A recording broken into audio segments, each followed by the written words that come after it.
신약성경 로마서 12장 1절 말씀입니다.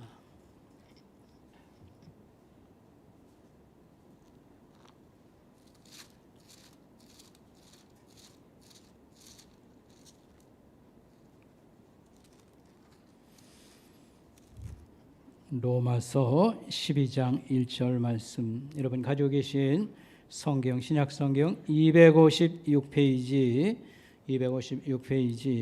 참고하시길 바라겠습니다. 로마서 12장 1절 말씀입니다. 그러므로 형제들아, 내가 하나님의 모든 자비하심으로 너희를 구원하노니 너희의 몸을 하나님이 기뻐하시는 거룩한 산 제물로 드리라. 이는 너희가 드릴 영적 예배니라. 아멘. 이 시간 우리가 영상으로 하나님께 찬양을 올려드리도록 하겠습니다. 우리 여기 마음으로 같이 부르는 그런 심정으로 여러분 참여해 주시길 바라겠습니다.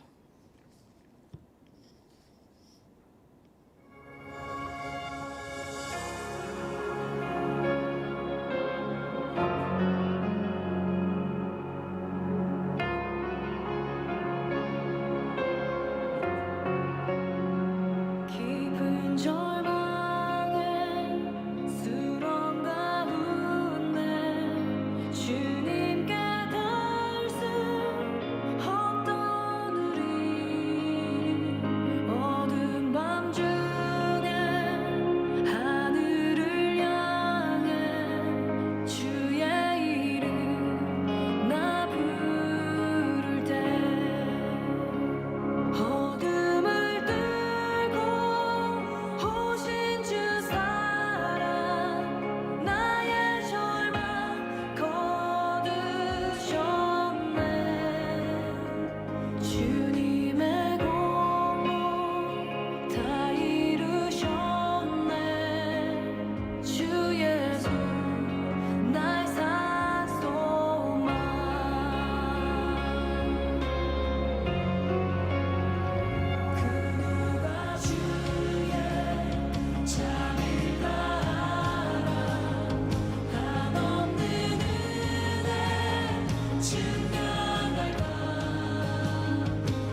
방송실 그 보륨을 좀 인색하게 하지 말길 바랍니다. 예.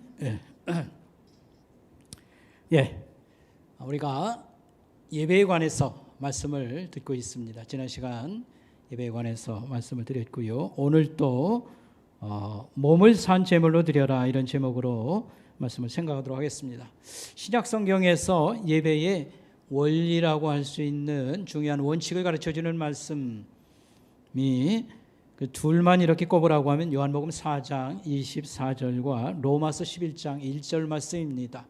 그 중에 우리가 지난 시간에 요한복음 4장 24절 말씀 생각했고 오늘 로마서 12장 1절 말씀 생각하겠습니다. 그저 복습 겸해서 다시 한번 요한복음 4장 24절을 좀 생각하고 먼저 시작을 하면요, 영과 진리로 예배하라는 말씀을 예수님이 주셨습니다. 예수님이 사마리아 성의 수가라는 동네에 한 여인군을 만나서 말씀을 나누는 중에 그 여인이 중간에 예배에 관해서 질문을 했습니다. 예수님은 그때 답하시기를 그리심산이나 예루살렘에서 예배하지 않을 때가 이를 것이다. 아버지께서는 영과 진리로 예배하는 자들을 찾으신다, 이렇게 말씀을 하셨습니다. 그래서 요점은 하나님이 찾으시는 예배, 받으시는 예배, 참된 예배는 진실하고 영적인 예배이다, 이런 말씀이 되겠습니다. 이 말을 좀 더 쉽게 풀면은 마음에서 진정으로 우러나는 예배를 하나님께서 기뻐 받으신다, 이런 말씀이 되겠습니다. 예를 든 것이 가인과 아벨의 제사였습니다. 하나님께서 가인의 제사는 거부하셨으나 아벨의 제사는 기쁘게 받으셨도다. 아벨은 어떻게 제사를 지내서 그렇습니까? 신약 성경이 해석합니다. 히브리서에 설명하기를 믿음으로 저가 하나님 앞에 제사를 드렸다라고 말을 했습니다. 여기서 믿음으로 드렸다는 것은 우리 보이지 않는 마음의 어떤 작용이요, 태도라고 말할 수 있겠습니다. 저는 하나님을 의지하는 사람이었다. 나는 하나님이 필요한 사람입니다. 하나님, 내가 당신을 신뢰합니다. 하나님을, 제가 당신을 따릅니다. 하나님을 의지하는 마음, 또다시 쉽게 생각하면 하나님을 공경하는 마음을 아벨은 가지고 있었다라고 하는 말씀이 되겠습니다. 우리가 부모님을 공경한다고 합니다. 우리 어머니 아버지의 수고와 그 애씀을 나는 기억합니다. 잊지 않습니다. 고맙습니다. 이게 공경하는 마음이거든요. 나는 천지를 지으시고 생명을 살리신 우리 주님과 우리 하나님 아버지를 공경합니다. 이런 마음으로 예배를 드린 그 아벨의 예배를 하나님께서 제사를 기쁘게 받으셨도다, 이런 말씀이 되겠습니다. 이와 같은 아주 이 아벨의 심정을 잘 또 표현한, 이해한 사람이 있다고 하면 다윗 왕입니다. 다윗의 그런 고백 속에 들어 있습니다. 시편 51편은 범죄한 다윗이 하나님 앞에 처절한 기도를 할 때의 그 마지막 부분에 나오는 말씀입니다. 51장 17절 말씀. 하나님께서 구하시는 제사는, 하나님이 찾으시는 예배는 상한 심령이라 하나님이여 상하고 통회하는 마음을 주께서 멸시치 아니하시리다, 그랬습니다. 그래서 감동이 오긴 오는데 좀 더 선명하게 이 말씀을 좀 설명하면요, 그 밑에 쉬운 성경으로 제가 거기 써놨지요. 하나님께서 바라시는 제사는 깨어진 마음입니다. 오 하나님, 상처난 가슴과 죄를 뉘우쳐 주님께 고백하는 마음을 주님은 경멸하지 않으실 것입니다. 알겠습니다. 깨어진 마음, 상처난 가슴, 죄를 회개하는 이 마음을 하나님은 멸시치 아니하시고 받아주실 것입니다, 그랬습니다. 이 말씀 앞뒤를 조금 더 플러스해서 말씀드리면 쉬운 성경 시편 51편 17절 바로 앞에 나오는 말씀, 주님은 태워드리는 제사 번제를 좋아하지 않으십니다. 하나님께서 바라시는 제사는 깨어진 마음입니다. 오 하나님, 상처난 가슴과 죄를 뉘우쳐 주님께 고백하는 마음을 주는 경멸하지 아니하실 것입니다, 이렇게 말을 했습니다. 이 말을 다시 표현하면 하나님이 기뻐하시는 예배는 이기적인 동기나 우리가 예배를 드리러 나왔어도 따지는 게 있습니다. 오늘 와서 내가 무슨 유익이 있든가? 복은, 그 큰 복은 언제 나에게는 주실 것인가? 이렇게 마음 바탕, 우리가 예배드린 그 근본 태도 속에는 그 밑바탕에 이런 이기적인 계산이 깔려 있을 수가 있습니다. 이런 이기적인 마음이 아닌, 또 정직함이 빠진 예배가 아닌, 이게 무슨 말입니까? 우리가 이게 찬양을 드릴 때를 한 예를 들면요, 우리가 이런 거 생각하면 좋겠습니다. 입에 발린 말 이렇게 하는 거 있죠. 입에 발린 말. 이것은 듣기 좋은 말을 막 하는 겁니다. 찬양과 감사를 받으시기에 합당한 우리 하나님, 우리를 사랑하신 하나님. 그 내용은 절절히 그냥 가사는 좋은데 사실 그 마음속에는 그런 마음이 별로 없어요. 태도나 자세에 있어서. 요게 입에 발린 것 내지는 아첨하는 말에 가까운 그런 거. 그래서 가사는 훌륭하나 그의 찬송 부르는 태도나 자세는 뒷받침이 안 된다 할 때에, 야, 너는 좀 빠지면 좋겠는데 우리가 하나님이 그렇게는 말씀 안 하시지만 그럴 수가 있습니다. 자, 그래서 하나님이 기뻐하시는 예배는 이기적인 동기나 또 정직함이 없는 예배가 아니라 마음에서 진정으로 우러나오는 예배를 하나님이 기뻐하십니다. 이게 영과 진리로 예배하라는 말씀의 그 뜻입니다. 마음에서 우러나오는 진정이 있는 그런 예배를 하나님께서 기뻐 받으십니다. 이것은 장소의 문제도 재물의 문제도 아니고 하나님이 인간의 그 깊은 마음을 먼저 살피시고 그것을 받으십니다. 이런 예배를 찾으십니다. 이런 뜻이 되겠습니다. 오늘 아침 우리가 두 번째로 생각할 것은요, 몸을 제물로 드리라. 로마서 12장 1절에 나오는 말씀입니다. 몸을 제물로 하나님께 드리라, 이렇게 말씀했습니다. 자, 여러분 성경 말씀 다시 보시기 바랍니다. 로마서 12장 1절 말씀. 그러므로 형제들아, 내가 하나님의 모든 자비하심으로 너희를 구원하노니. 여기서 이제 그러므로라는 말이 앞에 말과 바로 이제 뒤에 말을 이렇게 연결하는 연결사가 되겠습니다. 그러므로라고 하는 말.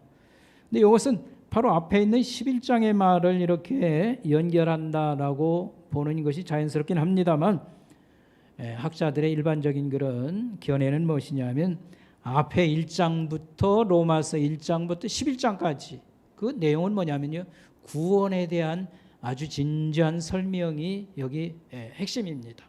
그래서 로마서는 딱 피면 인간의 절망에 가까운 죄의 상황을 쫙 얘기하고 또 예수 그리스도로 그를 믿어서 의롭다함을 얻도다, 이렇게 쭉 얘기가 설명이 나옵니다.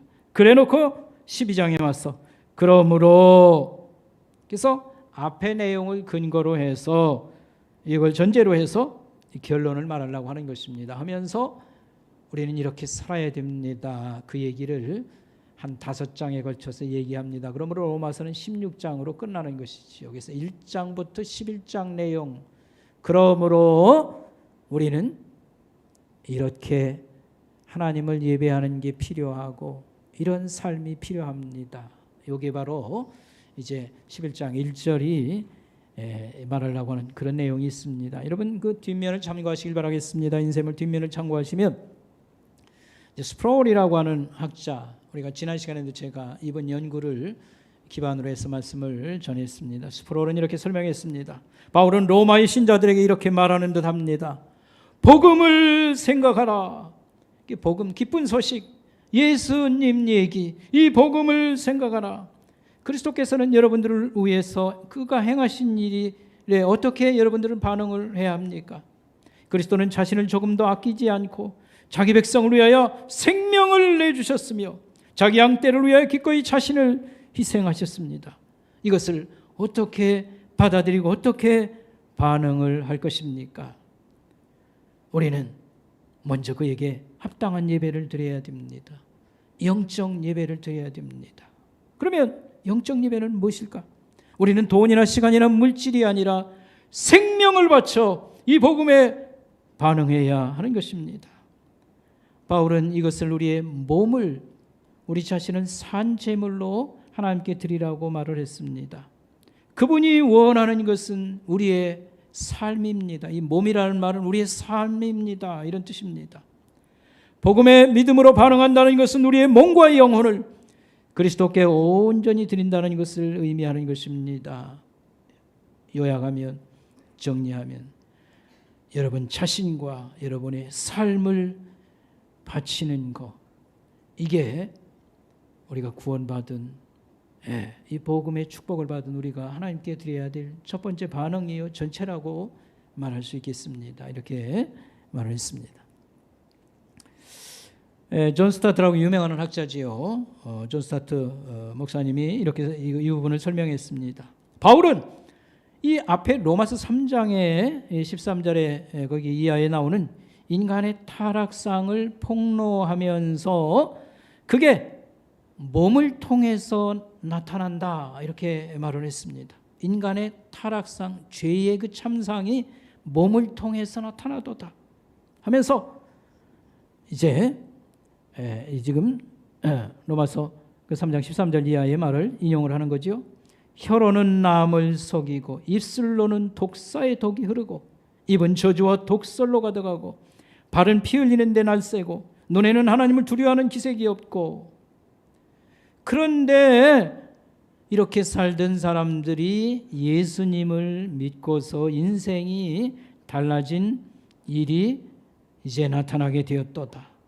그래서 그리스도인들은 그의 고결함, 예수 믿고 우리가 변화를 또 성화한다고 그러지요. 이 고결한 면이 있다고 하면 그것도 몸으로, 행위로 나타나는 것입니다. 따라서 우리의 몸의 지체를 의의 도구로 쓰라고 같은 로마서에서는 또 표현했습니다.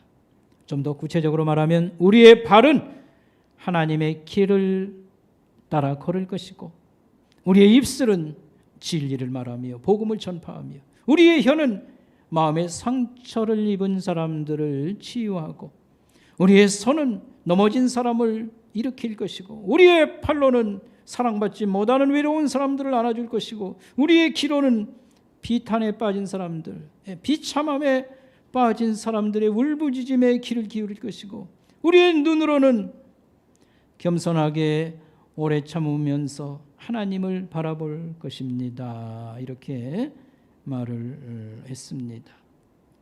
그래서 몸으로 하나님을 제물 삼으라, 몸으로 하나님을 예배하라 는 말은 무엇일까?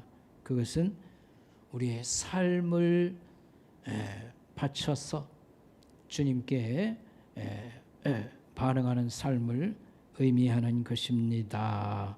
이런 말이 되겠습니다. 그래서 몸으로 제물 삼으라고 하는 것은 우리가 이렇게 예배를 모여서 예배당 안에서 드리는 예배, 이것도 우리가 과소평가할 수 없습니다. 예배의 대표라고 할 수 있지만 이 예배 후에 우리는 하나님 말씀을 가지고 또 가정이나 또는 삶의 현장, 학교나 시장이나 이 사회 속에서 살면서 삶의 예배를 드려야 되는 것입니다. 이런 말씀이 되겠습니다. 그래서 의식을 갖춘 예배당 안에서 이 예배는 하나의 우리 신앙의 꽃이라고 하면 우리 삶의 현장에서 하나님 말씀을 따라서 사는 것은 꽃의 최종 열매가 맺힌 것이다. 이렇게 말씀할 수 있겠습니다. 그래서 하나님이 기뻐하시는 예배는 사는 것은 신앙하고 좀 동떨어지게 살다가 주일날 와가지고 예배는 거창하게 잘 드리는 그걸 원하시지 않고 둘이 짝을 맺는 그런 예배가 하나님이 차리시는 것이다. 그래서 우리가 하나님 집에 나와서 너무 참 죄송함을 고백하고 회개하기도 하고 하여튼 진심으로 애원하기도 하고 복을 구하기도 하고 그런 의식을 갖춘 예배가 필요하지만 하나님께서는 들은 바 말씀 가지고 배운 바 말씀 가지고 삶의 현장에서 순종하여 사는 그리스도인들 그런 삶의 예배를 귀하게 또한 보시는 것이다. 우리는 다 필요합니다. 의식적인 예배뿐만 아니라 삶의 예배가 그것이 연결되어 있어야 됩니다. 이게 꽃이라고 하면 열매는 우리가 사는 삶 속에서 이렇게 하나님 말씀 가지고 사는 거. 그래서 항상 기도하라는 말은 맨날 엎어져서 뭐 새벽 기도하고 밤 기도하고 밤새워서 그 자리 떠나지 말고 그걸 얘기하는 게 아니고 우리가 규칙적인 기도 생활이 있어야 되지만 또 우리가 일터에 가서 일할 때는 나는 하나님 앞에 지금 있습니다. 이런 기도하는 자세 이런 걸 가지고 우리가 진지하게 살아가는 것 그런 것을 말하는 것이고 예배라고 할 때도 역시 같은 것이 적용이 되겠습니다.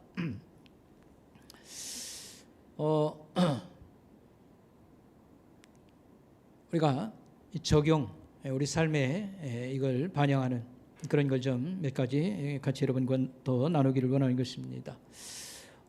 몸을 제물로 드리라 삶의 예배 뭐 다 이해가 되고 그러지만 이게 잘 안 되고 또 부담을 이렇게 늘 느낍니다. 우리가 성경 묵상할 때에 이렇게 좋은 말씀 이렇게 풀어주니까 너무 좋고 깨닫지 못한 많은 것을 알려주고 또 형제들의 간증도 옆에 있고 그래서 항상 도움이 돼요. 그러면서도 적용이라고 그래서 자기 또 죄를 말하는 것이나 또는 뭘 한 가지 오늘 이렇게 이루며 살까 이런 걸 좀 메모하는 거 어떤 때는 연초 같은 때는 뭐 쓰고 싶은 게 좀 있긴 한데 자꾸 이런 걸 꺼집어낸다고 하는 것은 괴로운 일이 됩니다. 이게 잘 되지도 않고 반영을 않기 때문에 그래서 적용이 제일 어렵다고 말하고 제일 하고 싶지 않은 그런 것이 될 수 있습니다. 우리가 해가 바뀌면서 뭐 복을 구하고 뭐 잘 되기를 소원하는 게 그저 뭐 이름자 뭐 써서 이렇게 올려놨다고 해서 이게 되는 게 아니거든요. 어떤 복이라고 하는 씨를 하나님께서 주시면 이게 정말 심으면 그대로 좋은 열매가 많이 나오는 것인데 이게 물 주고 갖고 와야 되는 거거든요. 그대로 되는 게 아닙니다. 근데 해봐서 알지만 이게 쉬운 게 아니지요. 기다려야 되고 뭐 바라는 대로 뭐 금방 물 줬다고 쑥 자라고요. 열매가 갑자기 맺히는 것도 아니고 그래서 참 축복 기도를 받고 그런 믿음을 가졌다 할지라도 우리는 물 주고 가꾸고 오랜 기다림이 필요하여 되는 걸 마냥 우리가 삶을 제대로 잘 살아내지 아니하면 좋은 결과가 우리에게 나타나지 않는 이런 것을 우리가 볼 수 있습니다. 그래서 여러분 첫 번째로 여러분들에게 권면드리는 말씀 뭐냐면 성경을 우리가 읽고 묵상하는 거 이걸 좀 어려워도 진지하게 여러분 올해 열심히 해 나가시길 바라겠습니다. 그래서 하여튼 올해 하나님 저 작년보다 낫게 살고 싶습니다. 복을 받고 싶습니다. 하나님 사랑받고 싶습니다. 뭐 좋은 얘기를 다 목록을 만들더라도요. 우리가 그런 것을 소망한다고 하면 그죠? 가장 적절한 답은 무엇입니까? 답은 무엇입니까? 하나님 말씀을 가지고 사는 겁니다. 살아내는 것입니다. 어떤 때는 인간관계 문제도 있고요. 또 어떤 때는 생업의 어떤 그런 것도 있고 우리 자녀 양육의 문제도 있고 할 텐데 답은 하나님이 가르쳐준 대로 우리가 최대한 그 말씀 가지고 살아내는 데 있습니다. 그래서 성경 묵상과 적용을 여러분들에게 강조 드리도록 하겠습니다. 우리가 지금 오랜 동안 해왔고 또 우리 성도들이 또 그래도 제법 열심히 이렇게 하는 분들이 많아서 그저 목사로서는 한 부분 또 감사를 가지면서 아직도 계속 이건 강조돼야 된다 이런 말씀을 갖습니다. 우리 추호선 집사님이 이제 건강이 매우 좀 약해진 면이 있습니다. 이 그 폐에 이제 문제가 있어서 근데 뭐 결핵 같은 이런 종류는 아니고요. 이제 생활 습관, 이제 흡연 같은 거라든지 이런 거 해서 이 폐가 좀 많이 망가지는 부분이 있습니다. 그래서 이제 얼마 전에 신방을 갔을 때에는 병원에서 퇴원했을 때 산소 발생기 그거 있잖아요. 간이 그걸 집에다 갖다 놓고 코에다 끼고 호흡을 하니까 호흡이라는 건 매 순간 하는 거 아닙니까? 이게 좀 불편하다고 생각해 보십시오. 매 순간이 고통스럽다는 이런 걸 생각하면 얼마나 딱한지 모릅니다. 예배드리러 나오지 못하지요. 또 일단 나이가 있기 때문에 이제는 이제 생업도 이렇게 일단은 정리하고 그런 상태 가운데 있는데 어제 우리 집사람이 이제 신방을 갔다 왔는데 이발도 싹 이렇게 하시고 그래가지고 지난번은 정말 환자 같았었는데 이번에 가니까 좀 많이 좋아졌더라. 근데 이제 감사한 것은요. 올해 그 이제 아내들인 우리 이영숙 집사님하고 이렇게 성경 묵상 큐티 읽어주고 같이 나누고 이렇게 한다고 이렇게 전해왔습니다. 우리 집사람의 말에 의하면 벌써 하나님 말씀을 이렇게 접촉하니까 영적인 그런 느낌이 이전하고는 완전히 다르더라 이런 말을 했습니다. 여러분, 우리가 하나님 말씀을 이렇게 날마다 읽고 접촉하는 것은 어떤 의미가 있냐면 세수하는 거. 우리가 세수 안 하면 끈적끈적하고 여러분 깨끗이 않지 않습니까? 날마다 우리 씻어내는 거예요. 쉽게 얘기하면 우리의 끊임없이 마음속에 싹나고 더럽히는 그런 어떤 욕심이나 죄의 요소를 자꾸 다듬는 거예요. 깨끗게 하는 그런 역할을 합니다. 하나님 바라보게 되고요. 하나님 가까이 해야 되고 시간이 가면 다른 사람도 그걸 느낄 정도로 저는 굉장히 심령이 평안해지고 또 신앙으로 살고자 하는 그런 아름다움이 싹처럼 올라오는구나. 성경 묵상을 매우 강조드리고 싶습니다. 그래서 여러분 적용이라고 해서 뭘 나를 돌아보고 또 뭘 생각해보나 그리고 뭘 또 좋은 일을 할 수만 있다고 하면 뭘 위해서 기도해주고 내가 도움이 될 수 있을까? 이런 적용을 하나씩 해나가는 거 이게 우리 영적 생활에 매우 중요합니다. 이렇게 말씀을 드릴 수가 있겠습니다. 또한 우리 교회 공동체, 우리 교회 성도들과 함께 여러분 이렇게 살아가는 신앙생활을 매우 강조를 드리고 싶습니다. 우리가 다 이렇게 같이 선목교회라고 하는 교회 울타리 안에서 하나님의 가족들로 우리가 신앙생활을 하고 있는데 서로에 대해서 관심을 갖고 또 이런 인간관계를 잘 이렇게 맺어감으로 우리가 어떤 때는 도전도 받고 또 용기도 얻고 아이고 저렇게 힘들게 살면서도 어떻게 신앙으로 살려고 이렇게 애를 쓸까 해서 위로도 되고요. 또 우리가 배우는 것도 많습니다. 그래서 우리 소그룹이나 우리 성도들과 이 신앙의 교제를 이렇게 활발히 갖고 또 하나님 말씀도 배우고 나누고 이런 일을 해 나가시면 여러분 굉장히 신앙도 이렇게 발전하고 세워지고 그렇게 할 것입니다. 그래서 우리가 특별히 금요일 날은 우리 심야 기도회를 갔는데 한 40분 정도 우리가 간증을 듣고 주로 한 10분이나 15분 찬양이 있고요. 그 다음에 한 40분 정도 또 기도 이런 시간을 갖습니다. 그래서 매번 우리 교회 사람들 간증은 아닙니다만 이 어려움을 이겨낸 사람들 여러 가지 이런 말씀 듣는 게 너무 또 좋고요. 또 기도할 마음이 막 생기고 그래서 지금 우리가 한 3월까지만 우리가 열심히 기도하면 4월 달에는 우리 인도네시아 성경학교가 개교하는 것을 우리가 볼 것입니다. 같이 기도하고 있습니다. 그래서 우리 성도들이 계속 이렇게 협력을 잘 해주고 있는데 올해는 여러분이 이와 같이 교회 생활에 여러 면에서 또 협력을 잘 해주시길 바랍니다. 제가 며칠 전에 읽은 그 신문에서 읽은 김옥영 교수라고 하는 분 그 얘기가 감동적인 면이 있어서 하나 전합니다. 이분은 그 장로교 신학교 여자 교수님이십니다. 그런데 그 요점은 그저 한 걸음씩만 매일 살아가자 뭐 그런 제목 가지고 글을 썼습니다. 그래서 이제 해가 바뀌면 여러분 올해 뭐 이런 계획도 세우고 뭐 이렇게 기도 제목도 만들고 그러지 않습니까? 근데 이분은 그렇게 얘기했어요. 저는 그런 거는 이제는 안 합니다. 뭐 올해 기도 제목을 만들고 뭐 목표를 만들고 그건 안 합니다.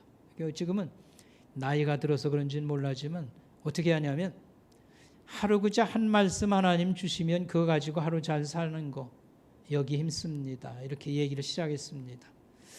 한 5년, 횟수는 벌써 6년째인데 2016년에 남편이 갑자기 뇌종양 진단을 받았다고 했습니다. 그게 일종의 이제 암세포가 이 안에 있다는 얘기거든요. 그런데 그렇다고 해서 다 뭐 심각하게 다루진 않는데 아마 이분은 상태가 매우 안 좋았던 것 같습니다. 그래서 뇌를 이렇게 열어서 수술을 해야 될 그런 상황이 됐다고 했습니다. 근데 의사 선생님이 또 하는 얘기가 뭐냐면 너무 좀 일찍 발병했네요 이렇게 말을 했어요. 남편이 60살이 벌써 안 됐는데 이 종양으로 암 수술을 받게 되어서 좀 안타깝다 이런 말을 하고 새벽 2시에 불려가 가지고 동의서를 쓰고 남편 뇌수술하는 것을 그 긴 시간을 지켜봐야 될 때에 자기 입에서 나온 찬송과 후렴귀절이 이것이었습니다. 한 걸음 한 걸음 주 예수와 함께 날마다 우리 걸어가리. 그 찬송과 후렴구절이 계속 입에서 나왔다고 그랬습니다. 이거 자기가 별로 뭐 평상시에 부르는 찬송 아닌데 여러분 우리 잘 아는 찬송 있죠? 주와 같이 길 가는 것 즐거운 일 아닌 그 찬송 아닙니까? 그 후렴기절을 계속 그렇게 반복을 하고 있었다. 근데 그 자기 마음속의 바람은 왜 이 찬송을 불렀냐면 우리 남편이 수술하고 나서 에녹과 같이 주님과 날마다 발맞춰서 하루하루 살아가기를 바랍니다. 그런 마음이 생겨나가지고요. 그런 찬송가 가사를 계속 별로 부르지도 않은 찬송을 그날 불렀습니다. 그렇게 했다고 했습니다. 그 이후에도 남편이 이제 항암 치료, 방사선 치료 다 받고 그 과정에 얼마나 어려운 시간들이 많았겠습니까? 그런데 그때 깨달은 것이 하나가 있는데 그죠? 한 걸음씩만 내딛고 가자라고 하는 걸 깨닫게 됐다고 했습니다. 한 걸음씩만 내디디면 한 걸음 내디디면 또 한 걸음 내딜 수 있고 또 한 걸음 내디면 또 한 걸음 가고 하루하루만 살아내자 이런 심정으로 우환을 가진 남편과 함께 이렇게 살아가는 그러다가 보니까 이 오랜 병에 시달림도 이제는 서서히 벗어나게 되고 희망을 가지게 되었습니다. 그렇게 하면서 아주 감동적인 한 구절이 있어서 여러분 그 메모를 남겼습니다. 그 말이 뭐냐면 한 걸음씩만 가자. 주님의 발에 맞춰서 가자. 주님의 가신 같은 방향으로 가자. 이 말이 너무 감동적이었습니다. 한 걸음씩만 가자. 하루만 잘 살아내자. 근데 주님의 발에 맞춰서 주님 가신 그 방향으로 가자. 이 말이 매우 감동적이었습니다. 여러분 그 올해 원단 금식 1월 1일 날은 토요일 날이었어요. 그 다음에 이제 바로 이어서 주일이 있으니까 목사는 굉장히 아주 바빴어요. 송구영신 예배 준비, 설교 준비해야지. 원단 금식 할 때 또 말씀 전하는 거 준비를 해야 되지. 그 다음에 또 이어서 주일날 있으니까 또 말씀 준비를 열심히 해야 되고요. 그런데 토요일날 주일날로 연달아 이어지고 하는데 하루 종일 이제 교회 나와 있으면 뭐 연말 준비도 하고 뭐 긴장이 계속되지요. 근데 이제 월요일날 됐는데 어떤 일이 벌어졌냐면 배가 아파서 화장실에 갔는데 보니까 이틀 동안 화장실을 이제 변을 안 본 거지요. 평상시 그런 게 없는데 그래서 그날 배가 굉장히 아파가지고요. 그래서 없던 변비가 생겨가지고 아주 화장실 가서 앉아 있는데 너무 고통스러웠습니다.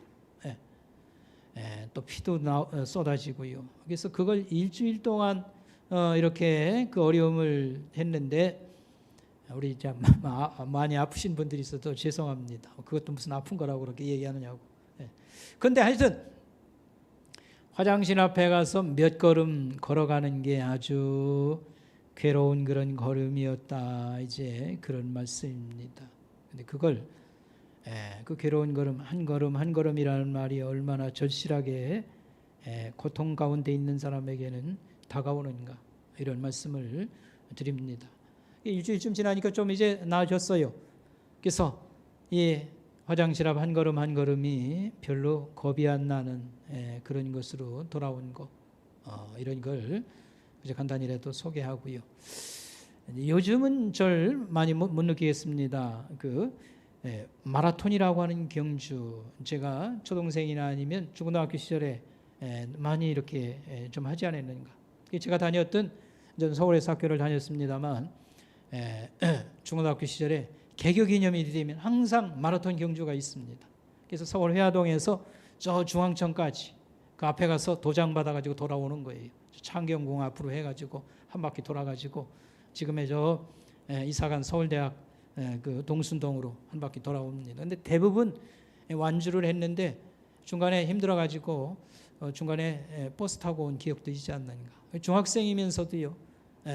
거기에 이제 뛰는 겁니다. 근데 기억에 남는 건 이제 군대 가서도 그 이제 구보라고 해서 이 마라톤이 있는데 사실은 제가 그게 제일 힘들었어요. 키가 작고 그래가지고 하면 발이 좀 이렇게 보폭이 좁지 않는가. 그게 항상 부담이 되는데 그래도 제 신념이 하나 있어요. 남 하는 만치는 뭐든지 다 해낸다. 그래서 뭐 거의 떨어지고 그런 것은 없었습니다. 그런데 이 마라톤을 막 하다가 보면요 숨이 턱까지 차고 있지 않습니까? 머릿속으로 힘들다 하면 그냥 주저앉을 수 있어요. 그러니까 아예 생각을 말아야 돼요. 그냥 발만 들었다 놨다 해요. 그러면 가는 거예요. 그리고 간혹 옆에를 보면요 또 어떤 때는 용기를 얻을 수 있는 그런 사람들이나 모습이 좀 보일 수 있는 거죠. 제가 무슨 얘기를 하려고 그러냐면 정말 막 이렇게 마라톤 그 어려운 고비를 넘는 운동선수는 정말 주저앉을 것 같아요.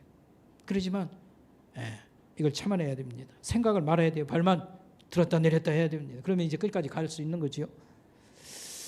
여러분 예수 믿으면서 우리가 이렇게 예배드리고 뭐 이렇게 하는 거 다 좋아요. 그렇지만 하나님 말씀을 가지고 살아내야 된다.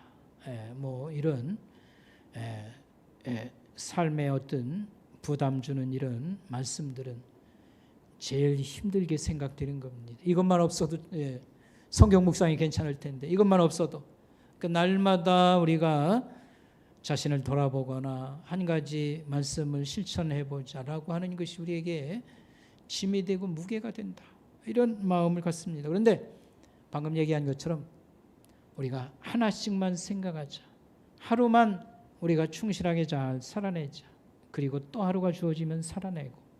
그렇게 하다가 보면 어려운 그런 환경도 빠져나오게 되는 거고 신앙이 없던 그 스스로가 봐도 내가 이렇게 살아도 되나 그런 것도 결국은 벗어날 수 있다고 하는 거. 이렇게 한 걸음씩 하루만 생각하고 우리가 말씀을 적용하며 살아내자. 이런 말씀이 되겠습니다. 올해 목사로서 저는 기대를 많이 합니다. 올해 이 코로나 상황을 벗어나기 위해서 좋은 일들을 우리가 계속 만들고 뭐 할 수 없는 일들을 만들지는 않습니다. 이제 그렇게 하고 또 우리 성도들이 모두가 같이 발을 맞춰서 이렇게 하면 올해는 개인적으로나 가정적으로나 교회적으로 하나님께서 또 기뻐하시고 우리가 즐거워할 일들을 많이 하나님이 열매를 주시리라 이렇게 생각합니다.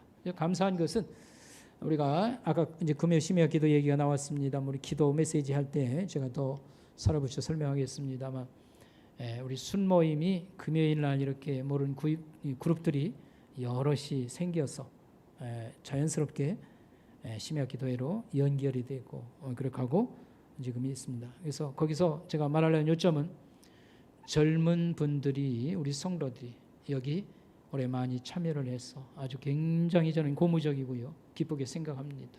어쨌든 우리 어린 자녀부터 시작해서 온 교회 성도들이 올해는 큰 희망을 가지고 우리 주님이 희망입니다. 주님이 우리의 답입니다.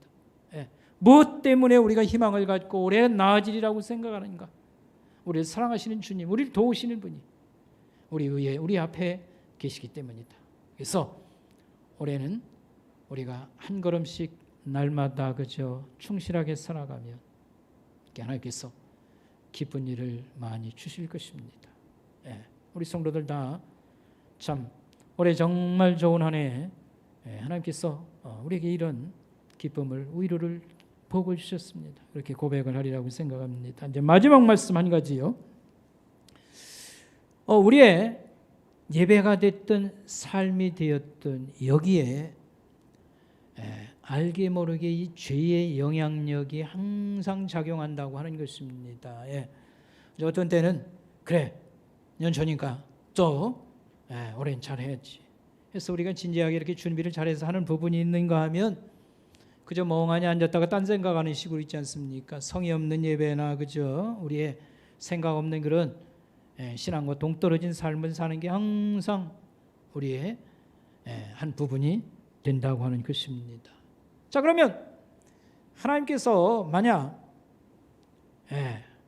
가인의 예배를 거절하고 아벨의 예배를 받으신 것처럼 하나님이 판단을 계속 이렇게 내려주신다고 하면 나의 삶, 나의 예배는 어떨까 이렇게 생각하면 글쎄 받아주시는 게 얼마나 있을까 이런 마음이 듭니다. 또 우리가 이런 마음도 들어요. 그 이제 우리가 예배할 때에 이게 사죄의 기도 시간을 가질 때에 날마다 와서 맨날 그저 잘못했다 소리나 하고 나는 언제나 좀 이런 거 없이 너무 죄송하고 어떤 면에서는 절망적이다 할 정도로요. 근데 여기 하나 희망이 있습니다. 우리가 좀 잘못드린 예배가 상당수가 있다 할지라도 희망이 하나 있다고 하는 그 말씀을 드리고자 하는 것입니다. 그 희망은 뭐냐면 우리의 기도를 예수님이 받아서 하나님께 올리면 이거 하나님 받으실 만하고요. 우리의 문제가 많은 예배도 우리 주님이 받으셔서 하나님께 올리면 이게 하나님이 받으신다는 사실입니다. 그게 무슨 말입니까? 여러분 그 노인이 되신 우리 성도들, 연세가 많으신 분들은 그냥 좋게 말하면 집었다가 놔도 음식이 맛있습니다 이런 표현을 씁니다. 왜냐하면 음식을 한 그냥 5, 60년을 만들어가지고 김치도 담그고 뭐 또 해가지고 그냥 집었다 놔도 맛있습니다 자식들이 그렇게 말을 해요. 왜냐하면 많이 해서 그렇죠. 또 우리가 셰프라고 하는 그 전문 요리사는 어떻습니까? 눈 감고 뭐 고춧가루 치고 뭐 간장 치고 해도 있지 않습니까? 간이 맞고 맞아요. 그게 전문가라 그런 면이 있는 거지요. 우리 예수님이 받으셔서 올리면 무조건 하나님이 아멘하고 기쁘게 받으십니다. 무슨 얘기를 하려고 그러냐면 항상 잘해보려고 해도 항상 부족한 건 문제가 있어요. 그래서 하나님이 점수를 매기면 항상 가인의 예배를 물리친 것 같이 그런 성격의 것들이 적지 않게 많이 있을 겁니다. 근데 거기에 대해서 절명할 필요는 없어요. 우리가 예수님을 찾고 의지하면 예수님의 의로움이 우리의 부끄러움을 덮습니다. 그래서 우리가 천당 가는 거예요. 예수님의 그 공로와 의로움이 우리의 좀 문제 많은 기도를 이렇게 덮으셔서 하나님께 올림으로 하나님이 기뻐 받으시는 거고, 우리 문제 많은 이런 삶이 누가 봐도 내가 내 자신 일기책 들여다 보면 있지 않습니까? 이런 식으로 살아도 뭐 사람 노릇을 한다고 할 수 있는가, 천당 간다고 할 수 있는가? 그렇게 보여요. 그럼에도 희망이 있는 것은 예수님의 공로로 덮어주심으로, 그래서 그 예배가 하나님 앞에 하나님이 기뻐 받으실 수 있는 것입니다. 그래서 우리가 기도는 누구의 이름으로 우리가 맞추지요? 예수님의 이름으로. 예수님께 부탁합니다. 그거예요. 우리 하나님도 역시 마찬가지입니다. 그래서 예수님은 우리의 주이면서 주라는 말은 우리의 주인입니다. 우리의 임금님입니다. 우리의 왕이십니다. 이런 고백이고, 동시에 그는 우리의 중보자이십니다. 중보자라는 말은 하나님과 우리 사이를 다리를 놓는 분, 이런 뜻입니다. 그래서 우리 삶을 얘기하든지, 그 다음에 예배를 얘기하든지 기도를 얘기하든지 항상 죄송해요. 항상 하나님이 받으시기에 물리칠 수밖에 없는 그런 것들. 그러나 예수님이 오셔서 우리의 중보자, 그의 손으로 집었다 놓으면 우리의 부끄러움이 씻어진다, 이렇게 생각하면 되겠습니다. 그래서 하나님이 받아주실 수 있습니다. 이것이 우리의 소망이라. 그러므로 우리는 계속 죄 문제를 가지치기를 하고 욕심을 가지치기를 하기 위해서 큐티를 하고 하지만 잘 안 되는 거, 그러나 절망할 것은 없습니다. 올해도 주님께서 우리를 인도하시고 또 우리를 그 상황에 맞춰서 덮어주셔서 하나님 앞에 아름다운 인생으로 계속 살아가고 자라갈 수 있도록 돕는 자 되시는 것입니다. 기도하겠습니다. 하나님 아버지, 감사합니다. 올해도 우리가 하나님 앞에 모여서 경건한 예배를 드리길 원하오며 하나님이 기뻐 받으시는 그런 삶을 살기를 원합니다. 그러나 마음의 소원이지 돌아보면 항상 죄송함을 갖습니다. 그러나 주님이 우리의 중보자 되심과 또 하나님께서 또 우리를 불쌍히 여기시는 그런 은혜가 있음을 저희들 믿습니다. 원하고 바라옵기는 하나님 올해도 우리 사랑하는 성도들 주님을 잘 따르게 하옵시고 사랑하게 하옵시고 또 신앙이 많이 자라고 또 경건한 믿음의 가정을 이루며 하나님 우리가 사는 사회 속에서 이렇게 저렇게 도움을 끼치며 사람들과 살아갈 수 있도록 도와주시길 원합니다. 감사를 드리오며 예수님의 이름으로 간절히 기도드리옵나이다. 아멘. 준비하신 봉헌임을 함께 올리면서 우리 같이 찬송 부르겠습니다.